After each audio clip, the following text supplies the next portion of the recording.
Hello everyone, how are things going? Let me transition this over here. As is, it's been quite the interesting and busy week with a lot of social media censorship going on. And if you notice a little bit different in voice quality, it's because I'm using my headphone mic just to reduce the amount of noise it picks up from the background, because I do got some fans going to keep the room temperature down a little bit low. Well, keep it from overheating and roasting my butt out. Now, I hope you guys are enjoying your weekend and hoping to be ready to learn about stuff. Double check to make sure all the audio stuff, because I've been messing around with a few things. And is this working over here? Okay, yeah, that's working over here. Also, I will be taking live questions about, it doesn't affect most auditors, which the ones that I watch. Yeah, I'm not really too concerned about the ads on this one, kind of thing. Sorry, P&P, I didn't mean to ruin your nap. I guess it's payback for getting me last week there. But if you have any questions you want to ask me about what I know with YouTube, go ahead and hop into Discord there and sit in the live show waiting area, and I'll slowly pull you in to ask me questions about what I know, and I can further elaborate on some of the stuff that I will be talking about a little bit later on. So if you want to be able to get some more insight or ask more specific questions on that, go ahead and pop in there. And I'll do my best to better explain some of the stuff that I talk about, and hopefully that will elaborate on some of the more of the knowledge I have going on. But as is, I also have one other major quick announcement real fast. I am now accepting, once again, cryptocurrencies. Let me go ahead and bring that up. If you go ahead and check out the PayPal, not the PayPal, the Streamlabs donation link in the description. That would be awesome. When you get to this screen here, underneath the link there, what you'll need to do is click on Donate Crypto, and then you can do Bitcoin, Litecoin, I think that's Bitcoin Cash, Ethereum, and I think that's maybe Ethereum Cash. I'm not sure what ETC is. But those are the 5 that I'm able to take in for the super chat system and all that. So if you want to throw that my way, go ahead and do that. I finally got into my crypto, got my Coinbase account back up and going, which was needed to be able to properly integrate this system in. Also, before I forget, that was Shifting Waters that we listened to at the beginning from TechnoAxe as usual. But beyond that, let's go ahead and bring this back down and talk about the censorship. Bitcoin, it's not going to tank to where it was 2-3 years ago of being less than $1,000. It's where it needs to be at, and it's still on a constant growth for the last 5 years. I'm gonna let you know about that, Mechanic Taft. But anyway, recently with the Alex Jones censorship, and the attempts at shutting him out, we've already sort of seen this kind of stuff hit us already. As is, not many of you know, but Felipe Hemming, at least one of his accounts has been nuked, and he's no longer able to at least operate by himself on YouTube. Now, there is ways around that. Keemstar is actually the innovator behind that and discovery about that. I'll elaborate more on that a little bit later. On top of that, we have seen other people within the community be hit, being nuked from YouTube. I think it was Chauncey, Dragonfire Media, I think he was originally going for. And then it changed. He changed up the name of it like once or twice or whatever, and then apparently his channel got nuked. And there was one other person, and I can't remember who it was off the top of my head.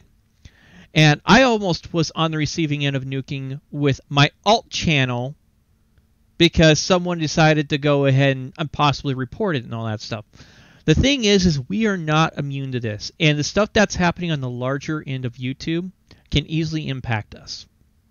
And it only takes the outrage mob on social media to look in our direction, see something they don't like, and come at us and start mass flagging.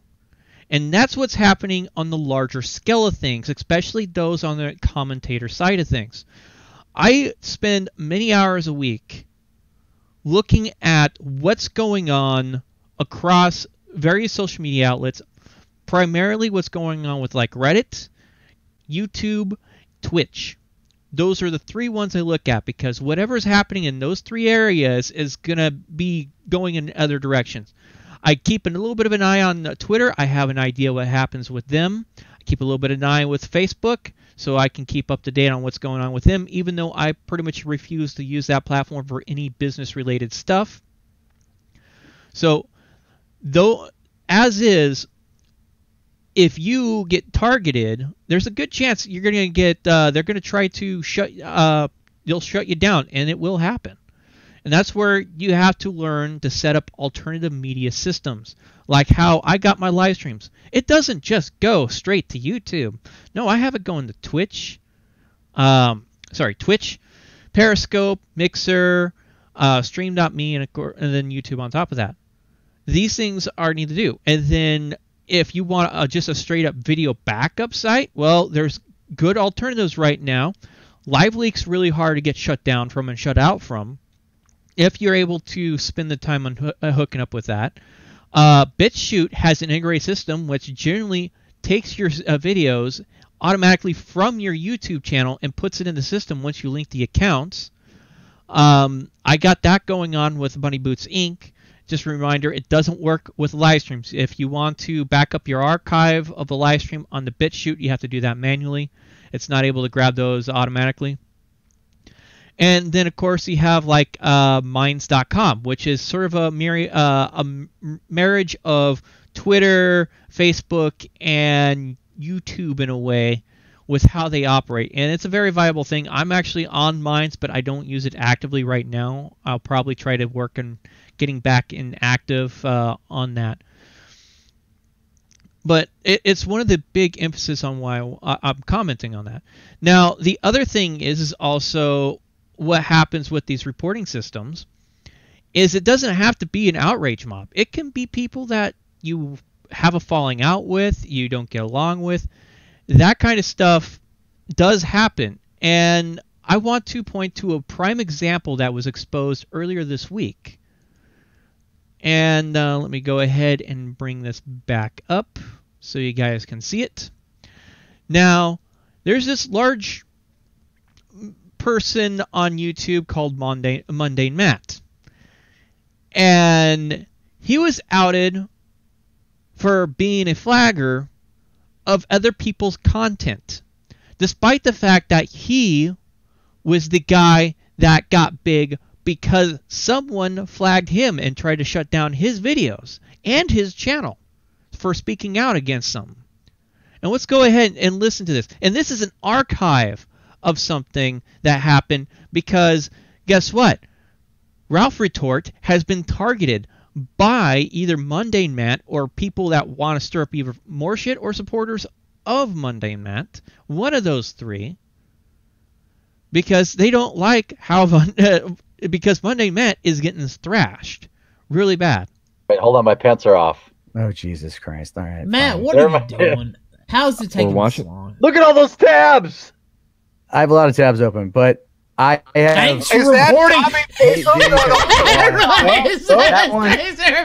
But nothing on... Now, wait a minute! Oh my fucking God. Nothing on that. That's just... What the fuck? So... I have been in a not the best place mentally. And... Now, wait a minute, Matt! No! Okay. Now, this was pretty much almost a 2 to 3 hour event. Cognitive Thought actually went and made an archive clip of this event. Mundane Matt spent nearly an hour and a half denying that he was doing any flagging. And it turns out he was actually flagging. He sat there and denied, oh, I wasn't reporting on people. And yet he was. And because of a handy little thing, thank you, Vadim, he had this thing pulled up this thing, and he had him click on it, which is known as report history. Now, this is my report history. Now, these are 2 videos back when I think this deals with the whole Spider-Man Elsa stuff that was getting onto the kids' YouTube issue, and I have done some flagging on those kinds of stuff. Oh yeah, it hurts my head too. But the thing is, when they're going through this list, it lists out all your reports on there. And he sat there and said, I wasn't reporting on these channels. Well, he also did a little bit of script editing and possibly did some script editing of the website, of the HTML thing, which there's a ways of doing that. Hey, D.A. Archer. And he was reporting on people. And the thing is Mundane Matt has an ear within YouTube. So when he puts in a flag, it gets listened to. He can get people shut down. And if, let's say, someone has a trusted flagger status and they flag you, guess what? That could be the only flag that's needed to shut down your video or get it age restricted or get it demonetized. Usually, though, when they're flagging you, it's to get the video removed for XYZ reason.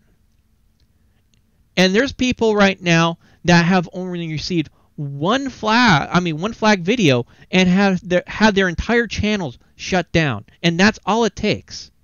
When I got nuked on my alt channel, which was originally BBI Live Streams and Drama, I've actually changed the name to Jackboots Inc. Thank you for the person that actually sort of suggested that as a joke. But when that guy hit, literally someone went in, or the system, something kicked off, and I'm pretty sure it was someone flagging, looking for something, and said, oh, this title doesn't look right. This doesn't really look like. I'm going to go ahead and flag these.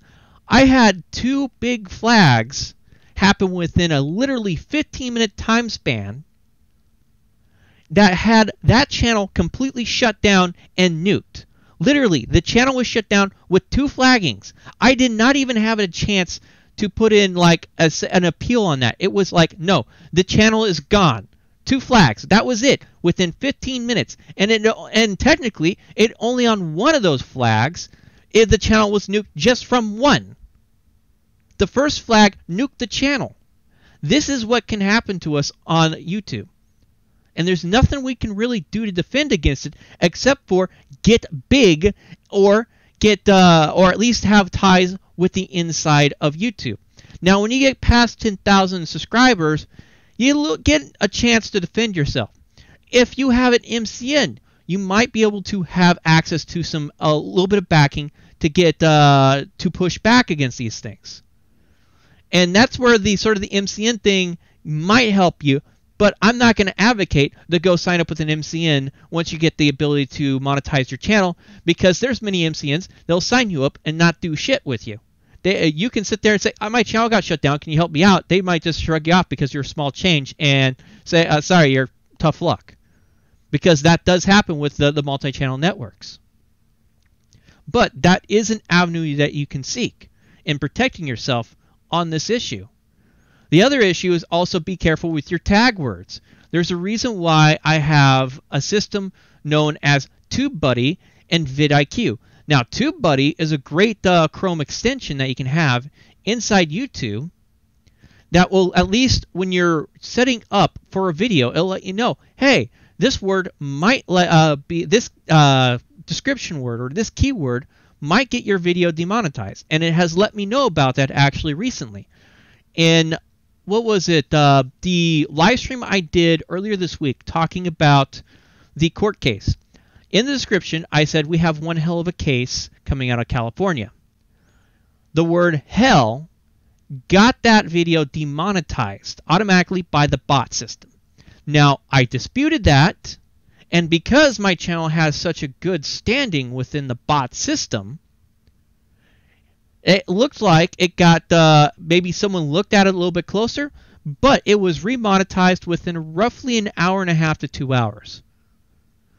So that is one potential way of dealing with that, is just keep an eye on that and avoid using those kinds of words.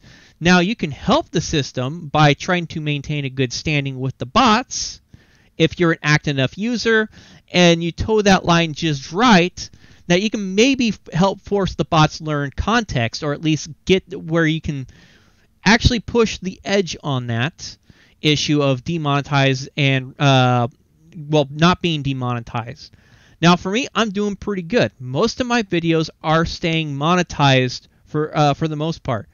Only occasionally I have been a few videos or live streams have stayed demonetized.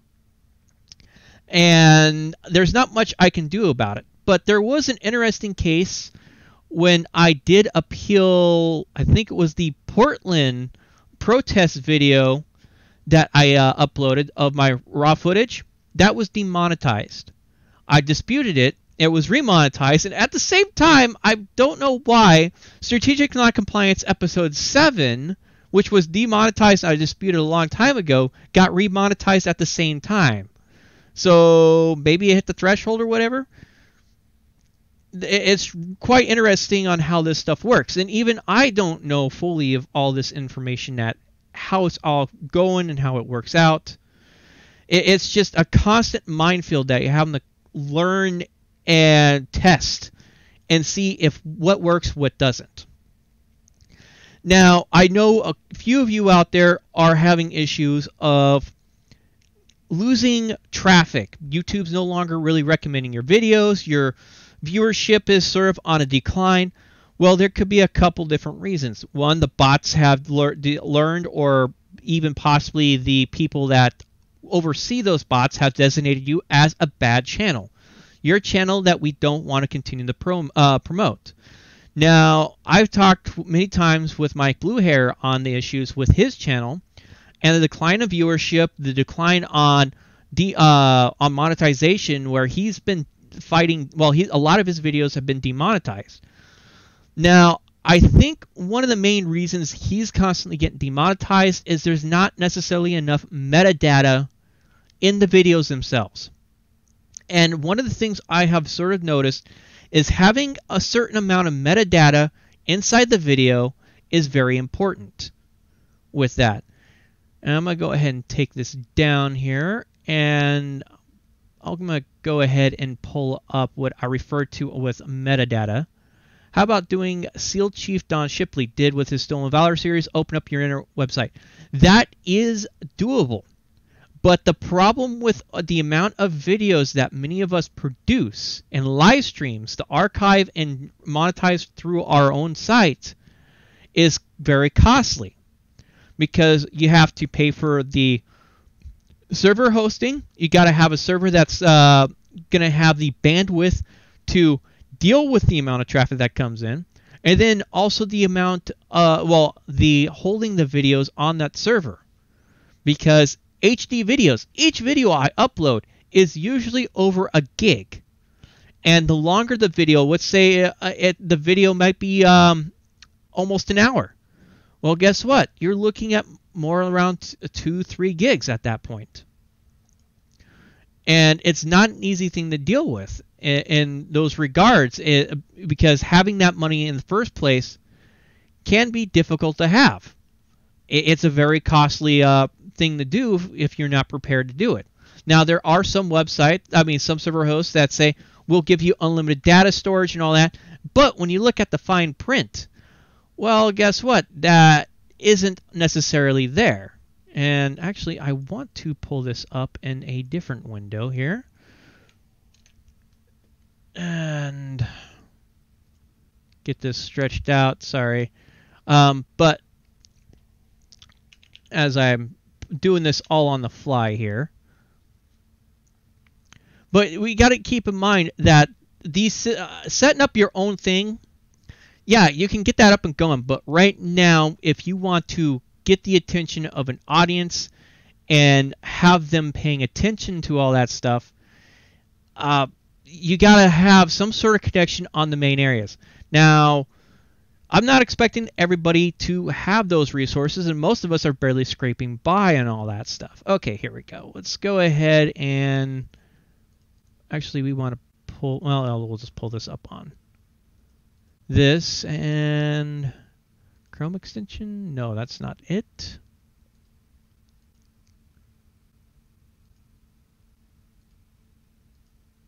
There we go. Okay, so we're going to go ahead and bring this up here in transition.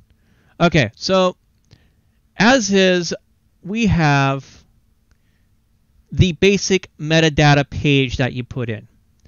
Now, when I say you don't have much metadata, people are not putting stuff in the tags, but you got to be careful with your tags too. I can vouch for the cost of having a website, especially with ones with videos. Yep, PNP, he can vouch. He's ran websites in the past, and I've done research into running my own websites and doing what Don Shipley has done. Now, as is, I have my standard affiliate links and other information here, and then usually I'll have a comment on the video itself with that. This is metadata. This is metadata. These tags are metadata. This information here is also metadata. Now, you want to try to make sure you have as much of this filled out as possible, because then the bots can better read your systems.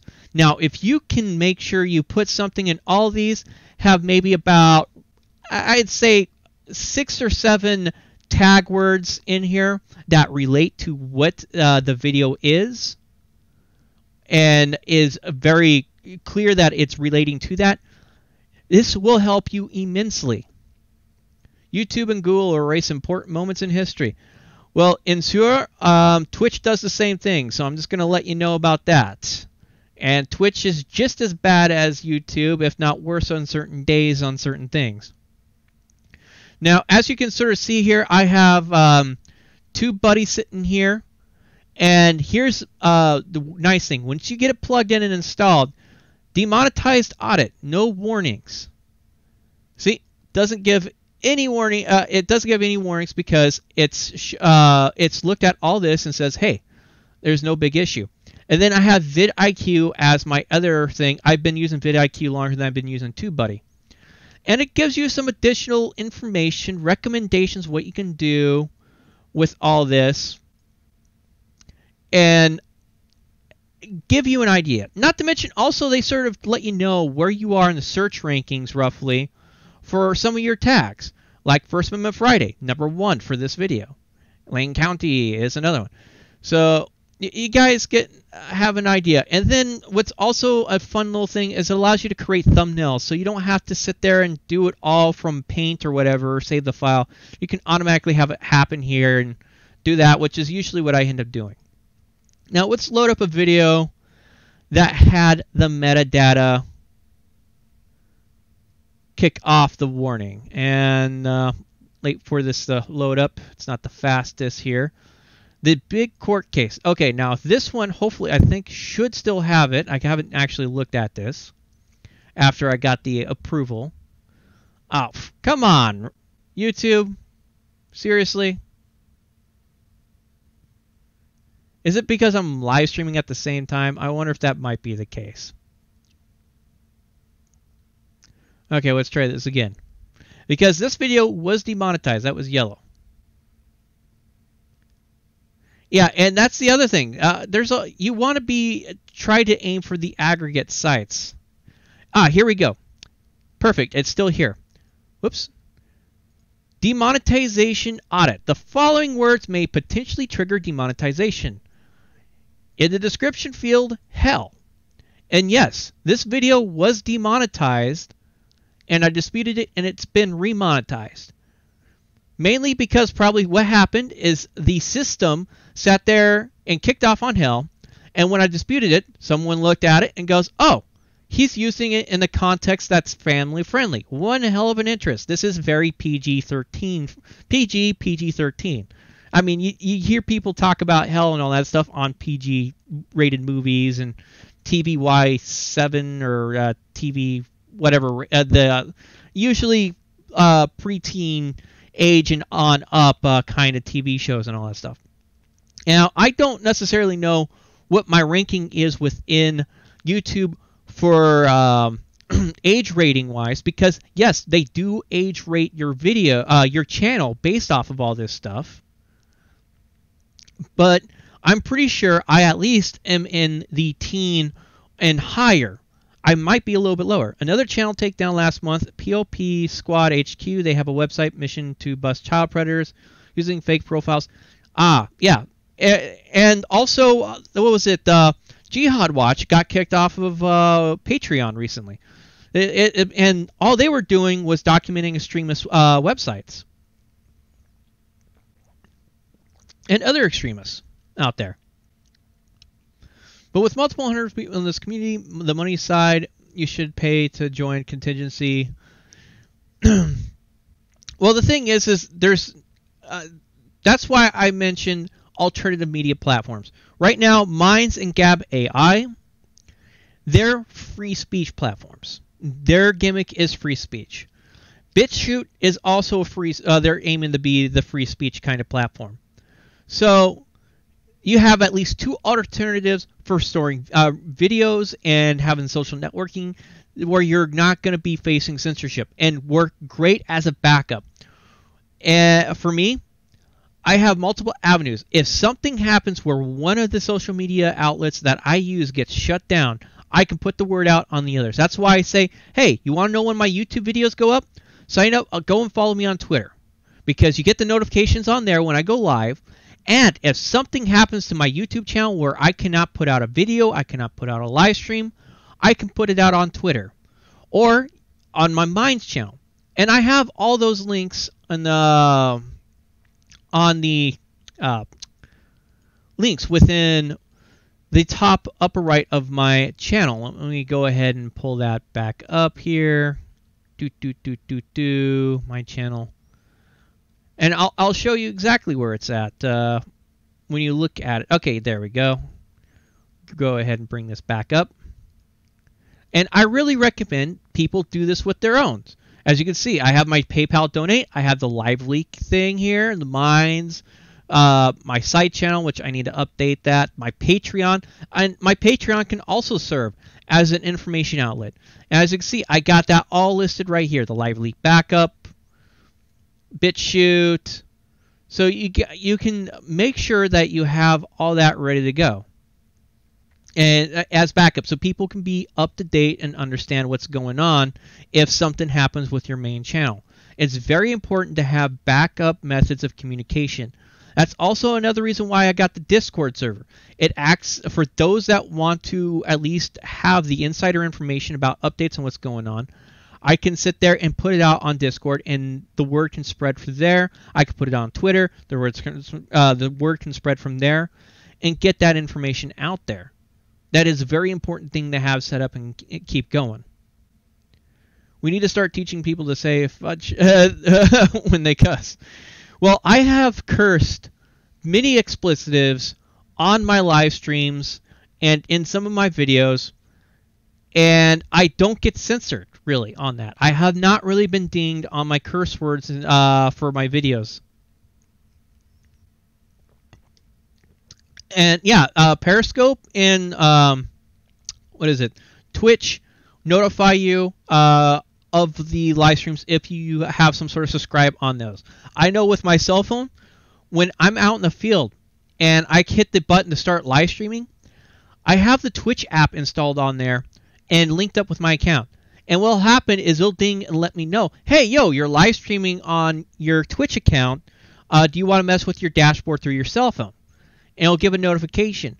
I use that as an indicator that my live stream is getting out and you guys are receiving it and all that stuff. That's my little tall tale sign that my live stream is working.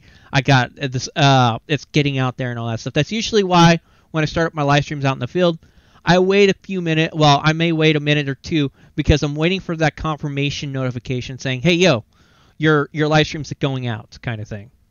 That verification, that is very handy. And as I stated, if you guys have any specific questions and you want to ask me with a voice or whatever, or have a further discussion on this stuff, pop into the Discord in the live show waiting area, and I'll pull you in. Pornhub is doing streaming with no censorship, lol. And you know what? I'm sort of looking at possibly setting up Bunny Boots Inc. over on Pornhub.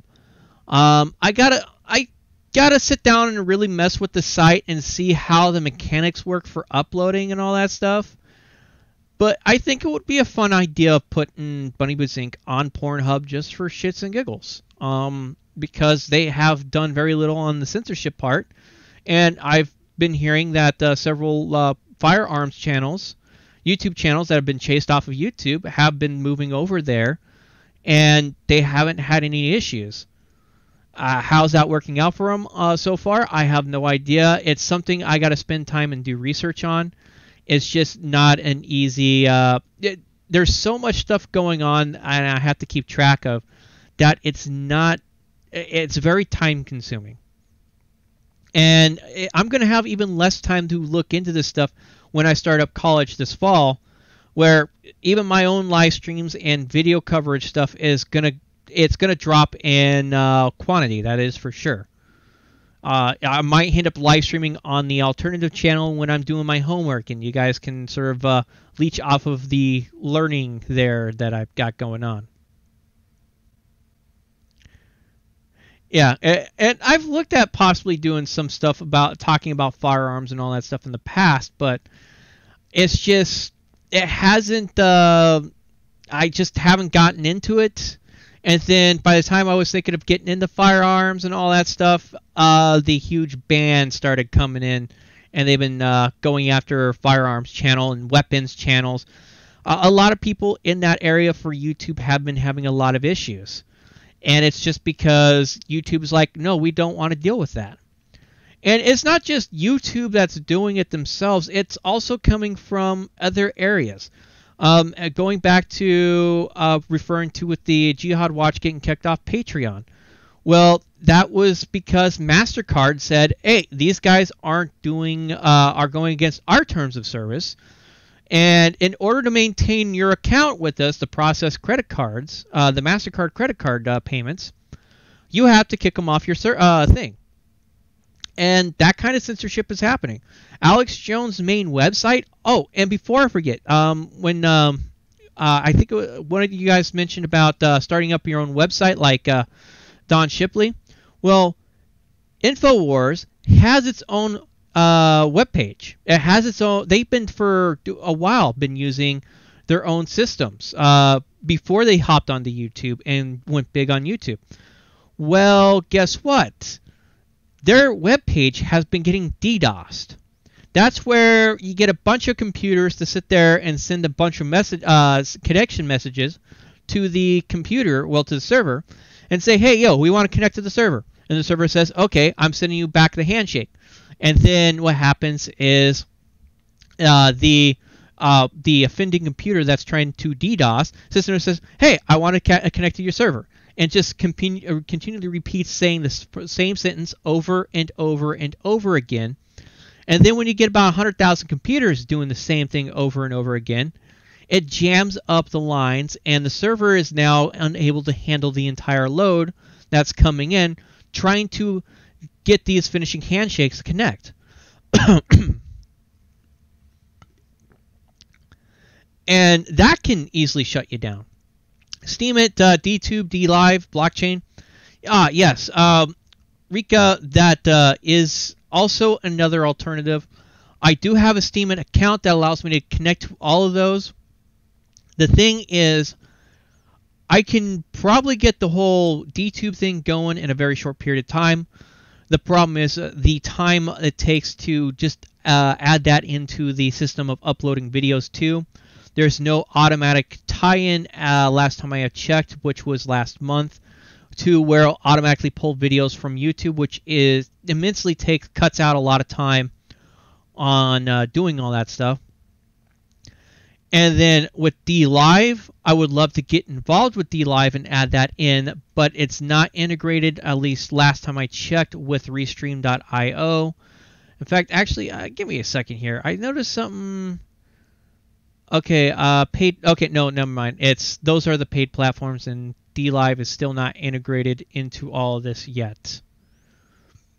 But Restream does have and quite the integration system. Daily Stormer was unhosted across the entire world for a bit. Yes, and at a couple points, the DHS servers actually took and held their broadcast, not their broadcast, their URL, their domain name. So they had to change up their domain because it got stolen from them. And that's another way of being deplatformed. These are not easy things to deal with. And it's becoming more and more apparent these days. I know a lot of people have been talking about this stuff. And so, as I stated, there is no surefire way of maintaining a constant presence, especially on the mainstream channels. The mainstream platforms: YouTube, YouTube, Twitter, and Facebook.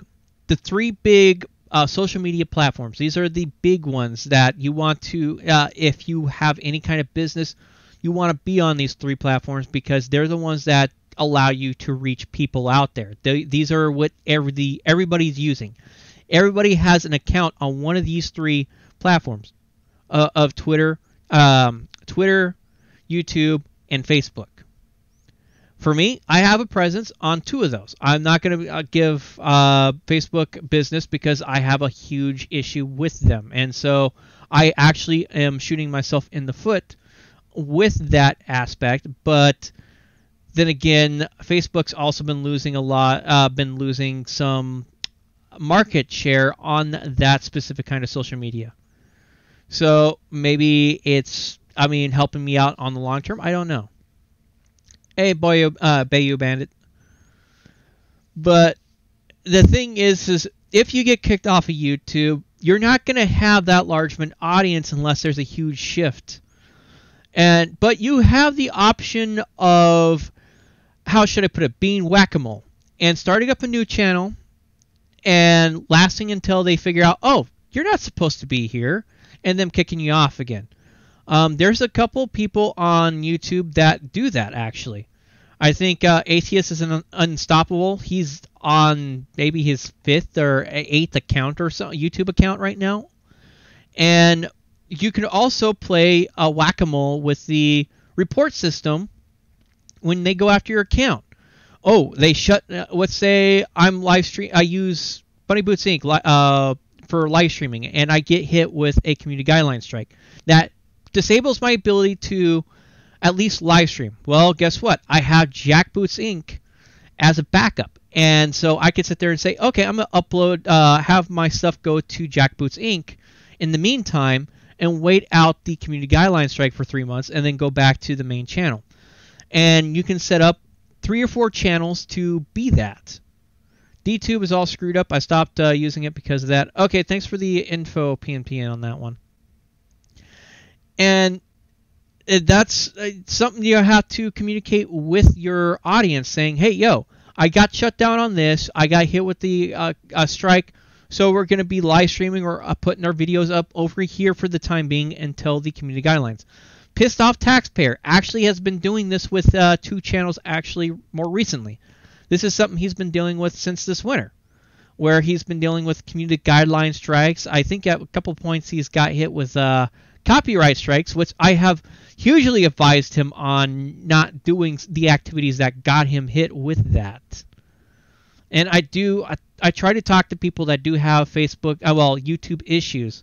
News Now Sweden got hit with a community guidelines, strike kind of thing going on, and was told that he would have to take down a video.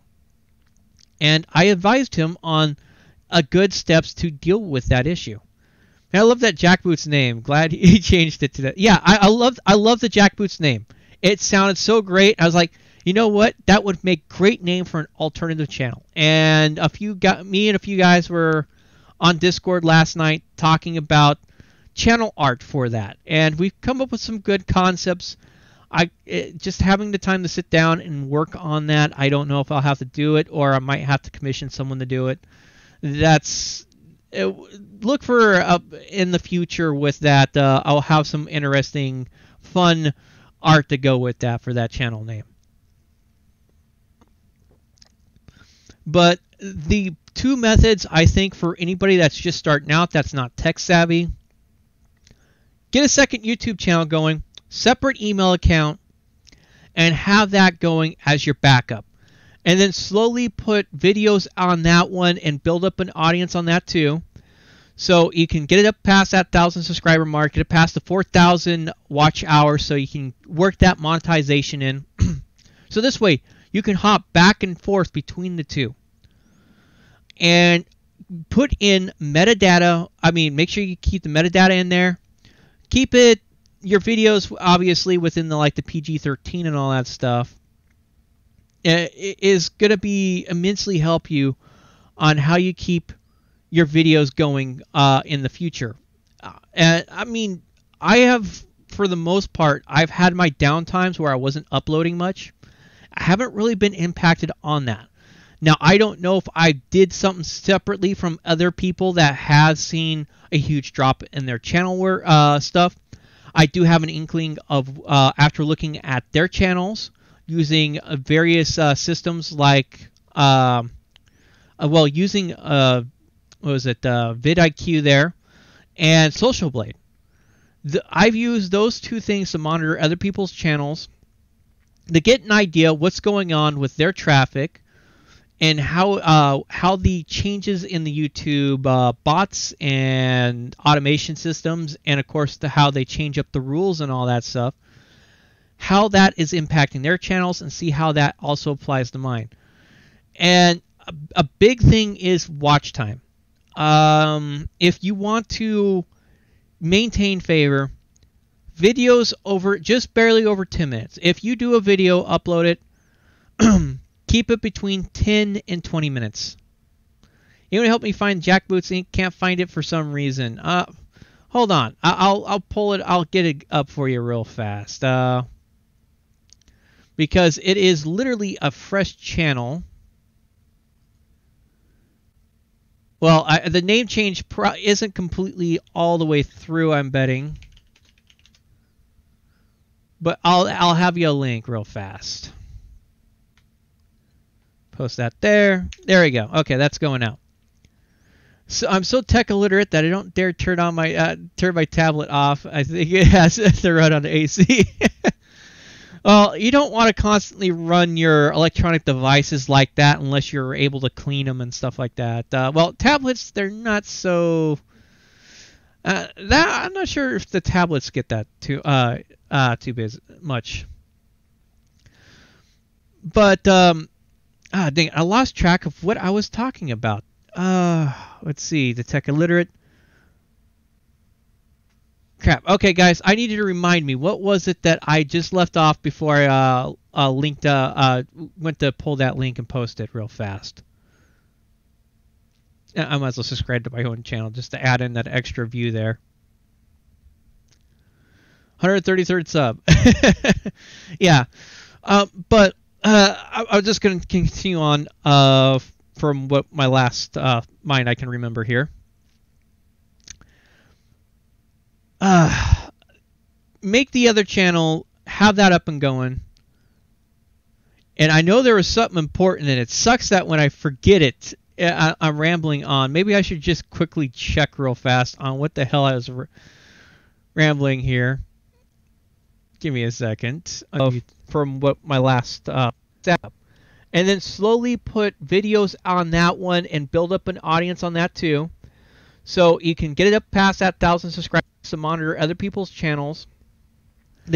Okay, yeah. That's right, the research. You use the tools that are around you that you can, and just try to confirm that. You're making suggestions for newbies and what we should do. Yeah, well, that's the entire point of this live stream, is to talk about that issue.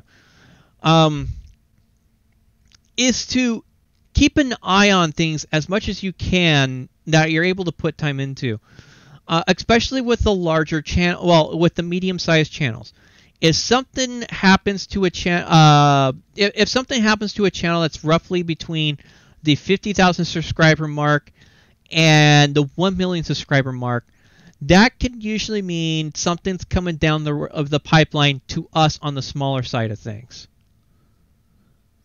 Let's see, making video. There we. Okay, thank you. Making videos between 10 and 20 minutes. Okay, yes, making videos between 10 and 20 minutes is going to be helpful. You want to keep your watch times as high as possible. And right now, roughly on average, my watch times is between about 4 minutes and 8 minutes on average for my YouTube, for the people that watch my videos or watch this live stream. Watch time is very key for helping YouTube go, oh, his channel's got something going on. We're going to push people in that direction. Should run a voice recorder next to him. Great reminder tool. Yeah. And allows you, as you keep that at least like a 5 minute, if you can keep it around 5 minutes, YouTube's going to constantly recommend people that are looking in your tag area. Let's say First Amendment tests that I do, First Amendment audits, cop watching. People are looking up those videos. Well, guess what? My videos get suggested on the sidebar, get suggested more often in the subscriber thing and on the front page with people that watch that kind of footage, because I can keep a decent watch time going in those directions. If you just putting out like 2-minute videos, quick updates or something like that, while there's nothing wrong with that, YouTube, if you can't get people to watch the entirety of that, or at least it's going to impact your overall watch times. And that's going to hurt you a little bit. But if people are watching the entirety of that 2 minutes, the YouTube bot's going to go, well, people are watching that, so we'll continue pushing people, but it's not going to be as hardcore doing that. And one of the things that I want to also mention to keep an eye on in your creator studios for your YouTube channel, in the analytics, give me a second here, because I got to pull it up while I have it on the forefront of my mind. Okay, is to look up your, let's see, audience retention, traffic sources. Underneath your analytics menu, look up your traffic sources. Make sure you click it by views and look at the, and then look at it at a pie chart and see what is the majority of your traffic sources coming from. Now, ideally, you want your two biggest ones to be suggested videos and the browse search features. And generally, what I have noticed is you see your best growth and viewership is when your suggested video pie chart or percentage is around 45%. Now, of course, if you get a lot of people that are searching for something, let's say like with me, my YouTube search actually pulled up more of that, and that was because I covered the Portland protests over there with between Antifa and Patriot Prayer. Now, people were looking for that, so that's going to cause an anomaly in that. But on your average run-of-the-mill month, where you're not covering some sort of special event, you want to ideally be 45%. Aim for that on the suggested views if that you can get that to work. Make you tube happy for they flip the switch on your ass. Yeah. And the thing is with the browse feature, if I remember correctly, what was that one again? Traffic sources from the homepage screen, subscription feeds. That's just basically people that are usually watching your videos that are subscribed to you. If a good portion of that's your secondary good portion, that means, hey, YouTube's making sure to push it out on the subscribe feed when your new videos go out or when your live streams. I carry an old cell phone just to be used for a voice recorder. It comes in handy. Oh, yep. That is very true. In fact, I'll probably do that with my Cricket phone at some point, since it doesn't have activation, so it's pretty much no good. Traffic sources, pie chart, and make sure you have views marked at the upper part. Because default-wise, it sets the watch time minutes, and that doesn't necessarily give you an accurate representation of the views. It's going based off the watch time minutes. Leon Valley. Yes, Leon Valley actually garnered a lot of searches in the last 3 months. When the Leon Valley blew up, it garnered huge amounts of traffic.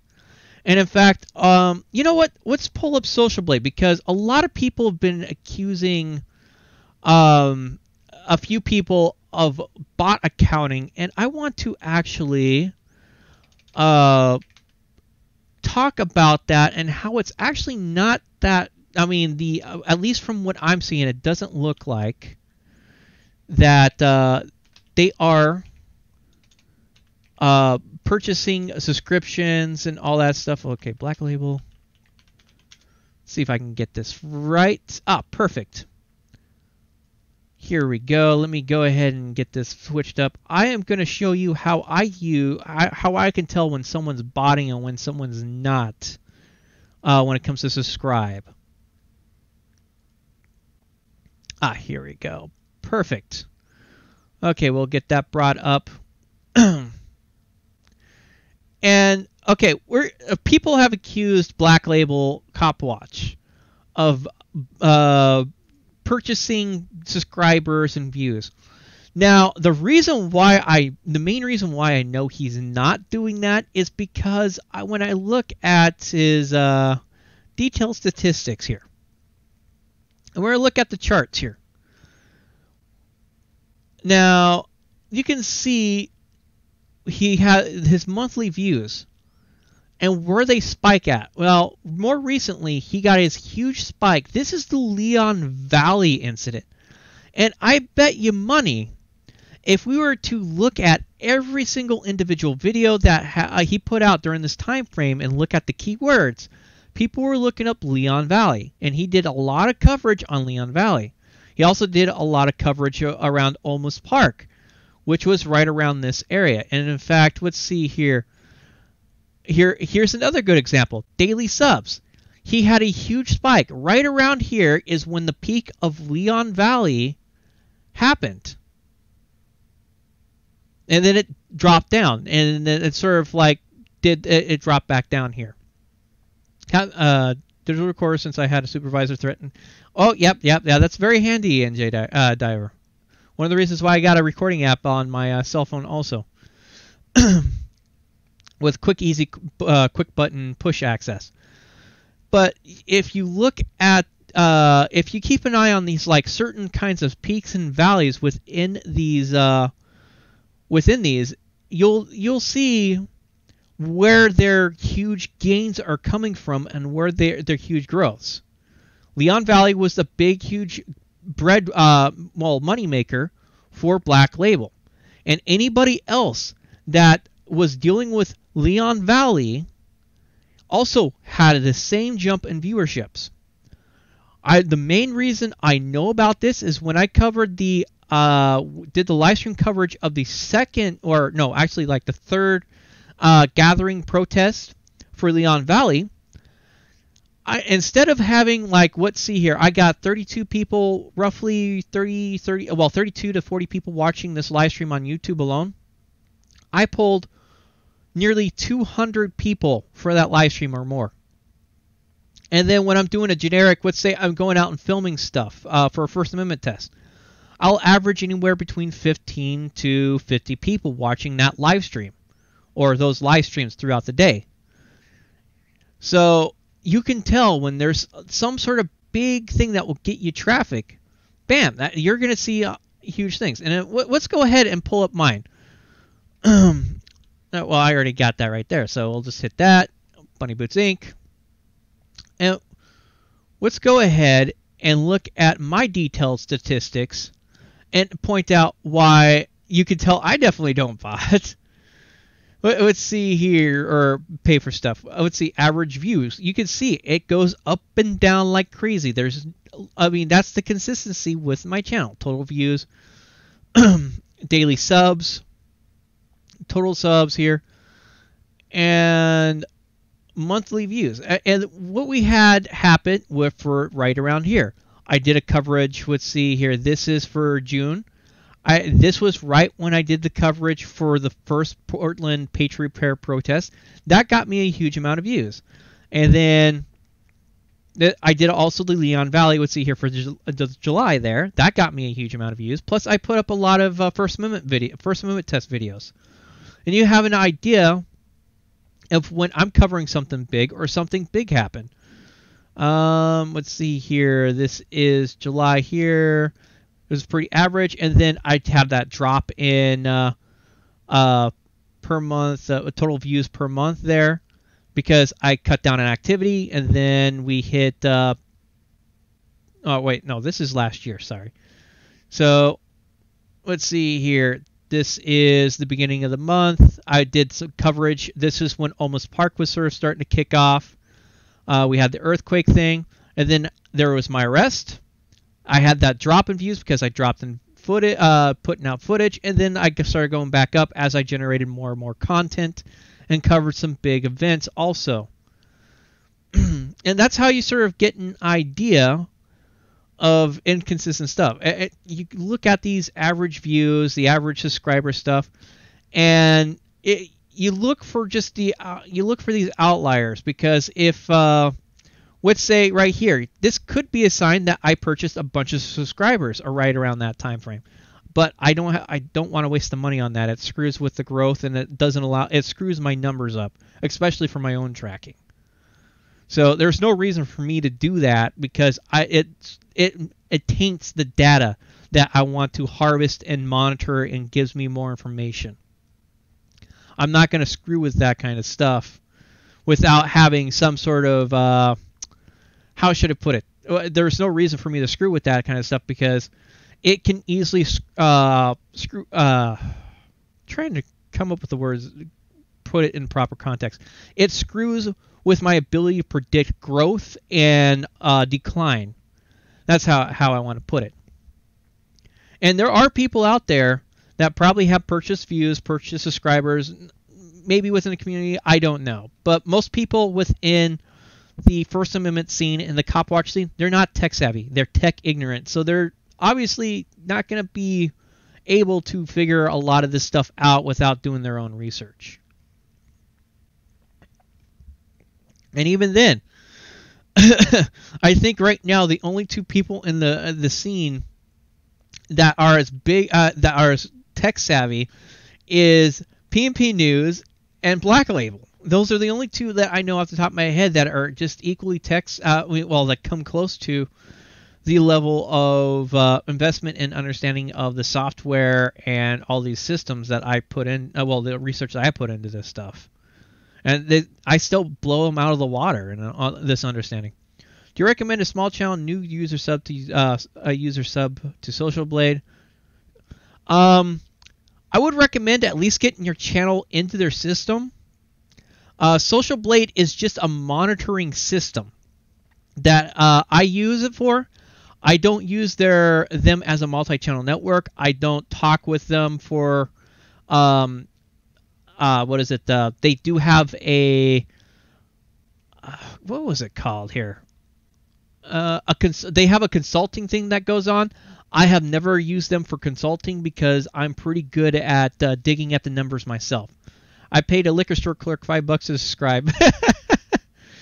That seems a little bit expensive, because if I wanted to, I can for $5 I can easily end up with maybe 500 subscribers.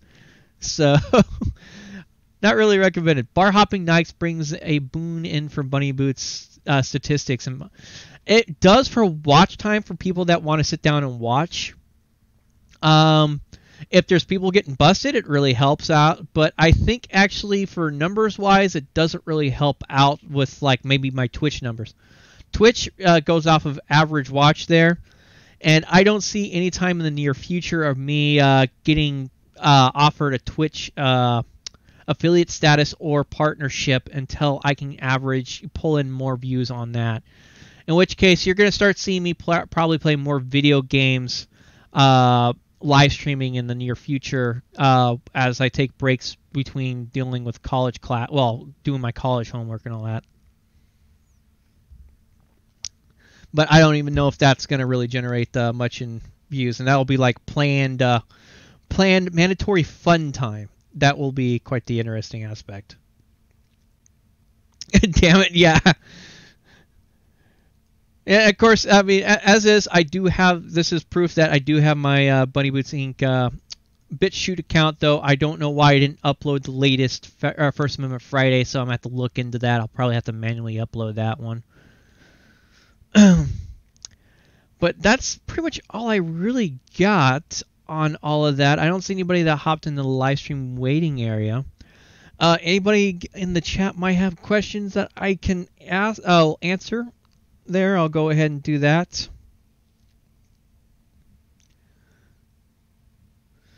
As I sit here and kick back. It looks like I've been, live streaming for about an hour? Yeah, just roughly an hour. And as is, oh yeah, and to give you guys a heads up, I have been, I've been tinkering with back-end stuff, trying to do some experiments. $5 will buy BBI a half bottle of Angry Orchard. $5 will get me, about a half bottle of Angry Orchard if you go through Super Chat, but if you put it through Streamlabs, I get like 99% of that. And so it would get me a 99% of a bottle of Angry Orchard. So there, you have that fun thing, at least at the two bars that I would end up purchasing Angry Orchard at. Actually, what's interesting is the gaming pub lounge there. I get more of Angry Orchard when I buy off the tap than I would get in the bottle, which is a good place to go get cider. Just got here, go over everything again. I think you can go ahead and go through the archive if you really want to go over that, man. I don't want to try to recount everything right now. Yeah, trying not to get overwhelmed is a very difficult thing. I still need to get Discord to hit you up sometime. Yeah, I can try to help you out. As is, I did not learn all this stuff at once. I spent a lot of time messing with these things. I tweak things behind the scenes. Like when I use the Jackboots Inc. to do some testing too. So earlier today, I was messing with back-end stuff for Restream.io, where I was trying to set up, testing out how the connect to live stream events on YouTube, and how I could how that's impacted, because I was wondering if it would just immediately put it out live. In fact, the event that I set up today, I used that similar system within within Restream.io, but you can't use the automated system. It overwrites what you put into a pre-planned event and erases all the data with what is already put for Restream. And then if you have it manually set up, it will go off of, you have to have someone sitting at the YouTube dashboard to hit the preview and then hit the go live button. And so it makes it a non-viable option for someone that's out in the field with a live stream. So you have to just go pre-set up everything, or set up in the field through the cell phone what you want going on for your live stream when you're talking about stuff, whatever you're going to be live streaming about. Which, thank goodness, Restream.io sort of helps make that a little bit easier. But there's still some things that it doesn't do that you have to do on the back end, like for the description edit, update that, or what is it over on Twitch? The footnote that they put in there. What is that actually called? Let me look at my Twitch dashboard. What is that? That is called the Go Live notification. The Go Live notification. What I want to have go into that. Google will soon buy out all these alt platforms. I don't think some of these alt platforms are going to sell out. The only ones I could see Google possibly paying for would be BitChute, and that's if BitChute really wants to sell out, because I can see the BitChute and StreamIt are using torrenting technology with their systems to reduce bandwidth overhead for watching videos. That's the interesting part with, well, at least with BitChute for sure. They're using torrenting technology. That's right. No, StreamIt just uses blockchain technology. BitChute uses torrenting technology to move to stream videos out there. So let's say I connect to a video, one of my videos on BitChute. Well, BitChute's going to send out the initial data for that specific video. And what will happen is then if someone else, while I'm watching that video, connects, instead of just BitChute sending the data for that video to that other person, BitChute's going to have me send that data to that person instead. So instead of BitChute having to pay a huge amount of money for the cost overhead of bandwidth, it's going to start spreading that out, having the user base also spread that out. Now we need a roadmap of China to find out where you're at. Johnny. Oh yeah, that would be quite the interesting thing and how that would work. Maybe I'll have a chance to go over to China and I'll live stream from China, and get that to work, because that is a pain in the ass. That is going to be a tech thing to work out, because I have to stream the footage out through a VPN. Oh man, that's the technological hurdles for doing that on a cell phone would be very difficult. But getting back on track, the torrenting technology would save the website huge amounts of money, and if YouTube were to integrate that same torrenting technology into their systems, I'm pretty sure that overnight they would see nearly a 30% savings in bandwidth costs alone. Because that would save them on electricity that would needed to send all that information, because they have a really huge user base. And I'm actually quite surprised YouTube has not already started investing in torrenting technology for their videos. Figure of speech. I know. But no, it just brought up an idea, a perspective challenge, because it is very difficult to live stream to the mainstream platforms that the Western nations use out of China, unless you have a decent VPN that's able to go through the great firewall of China there. Well, it looks like no one's really got anything else to add, so I am going to go ahead and call this an end for this live stream.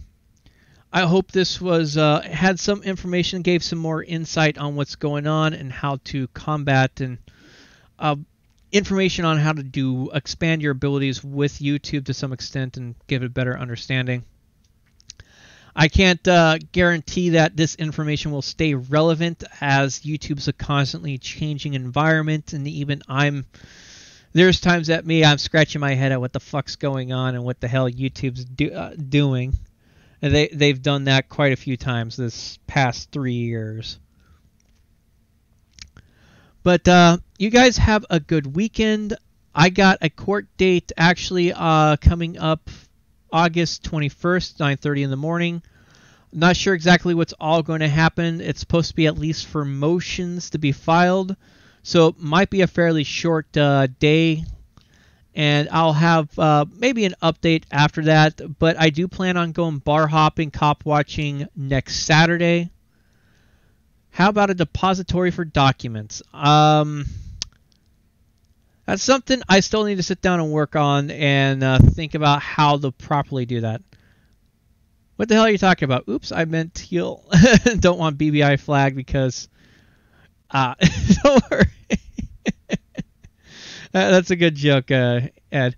But yeah, there'll be some more stuff going on next week. It's just I haven't really been active this week with court just right around the corner, and I don't need to be missing court because of, oh no, I've been arrested or anything like that. So I'll talk with you guys later. I don't know if Merbeast is going to have a discussion tomorrow or not. If he does, I'll make sure to go ahead and set up a live stream for that. Keep an eye out for that. Also, if you really want to listen to that live, it seems to draw one hell of a crowd when whoever he pulls in and all that stuff. But I'll talk to you guys later. Yeah, Discord's good for now.